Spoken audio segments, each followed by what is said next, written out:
Bagong Pilipinas na mas handa sa hamon, mas bukas sa oportunidad at mas maunlad para sa susunod na henerasyon. Ito ang target ng administrasyon ni Pangulong Ferdinand R. Marcos Jr. sa tulong na rin ng pinaigting na suporta sa bawat lungsod at bayan sa bansa.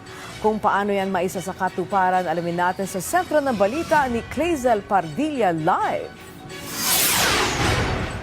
Angelique, mas mararamdaman pa ng ating mga kababayan ang suporta ng administrasyon ni Pangulong Ferdinand R. Marcos Jr. Ngayong taon kasi papalo sa 58 billion pesos ang inilaan at unti-unti nang inilalabas na Local Government Support Fund. Ito ang pinakamalaking LGSF sa kasaysayan. Kasabay niyan, inilunsad ni Pangulong Marcos ang Sa Bagong Pilipinas, Bawat Bayan Makikinabang. Pinalakas pa ni Pangulong Marcos ang suporta sa mga LGU sa pamamagitan ng LGSF. Nilagakan ng 58 billion pesos ang LGSF ngayong 2026. Higit na mas mataas ang 37 billion pesos kumpara nakaraang taon at pinakamalaki sa kasaysayan. Ayon kay Pangulong Marcos, refleksyon ito sa pagkilala ng pamahalaan sa mahalagang papel ng LGU na nakakaalam ng mga problema at pinakakinakailangang programa sa mga bayan, lungsod at mga probinsya.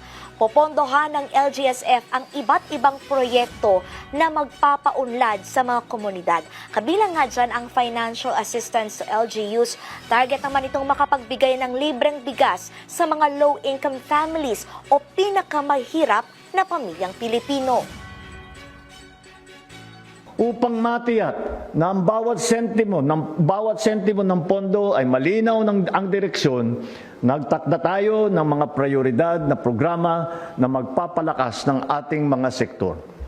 Sa usaping pagkain, mula sa LGSF, mamamahagi tayo na 60 kilong bigas sa higit 5 milyong pamilyang Pilipino. Makakatanggap ang bawat pamilya ng 10 kilong bigas sa loob ng 6 na buwan kada taon.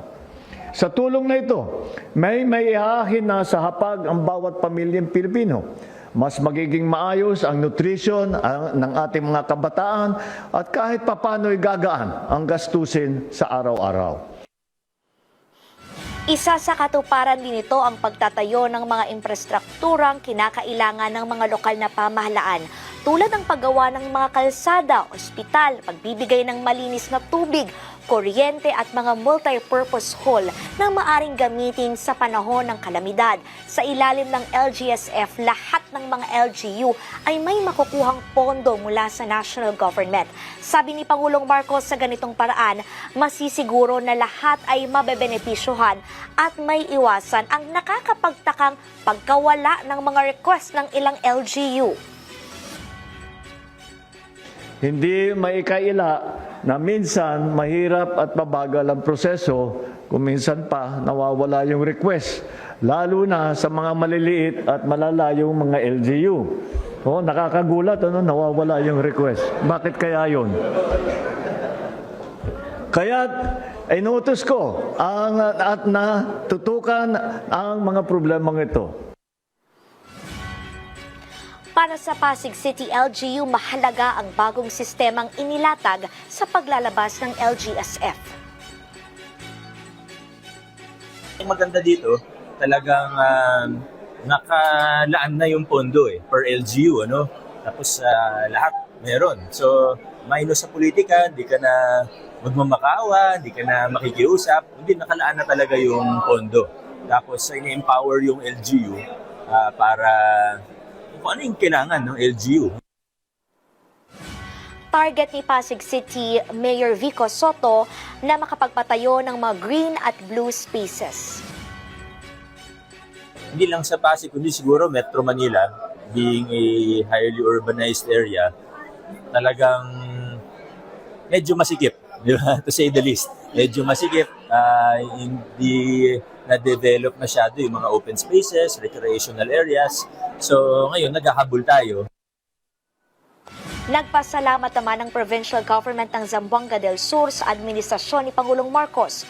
Makatutulong nilang LGSF para maibsan ang kahirapan sa kanilang probinsya. Malaki yung poverty incidence rate namin. So in-identify namin yung mga families na walang-wala talaga, kulang kapos sa income.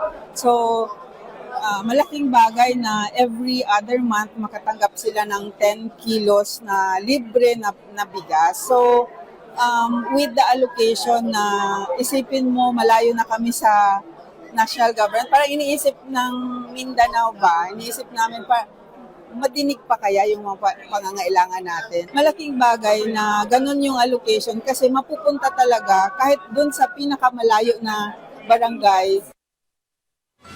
Angelique, bilang suporta sa Bagong Pilipinas, bawat bayan makikinabang iprinesenta kay Pangulong Marcos ng mga lokal na pamahalaan ang isang manifesto. Simbolo ito na gagamitin ng tama ang pondo at mapakikinabangan ito ng taong bayan. Yan na muna ang pinakahuling balita mula rito sa Malacanang. Balik dyan sa studio. Alright, maraming salamat, Clazel Pardilla.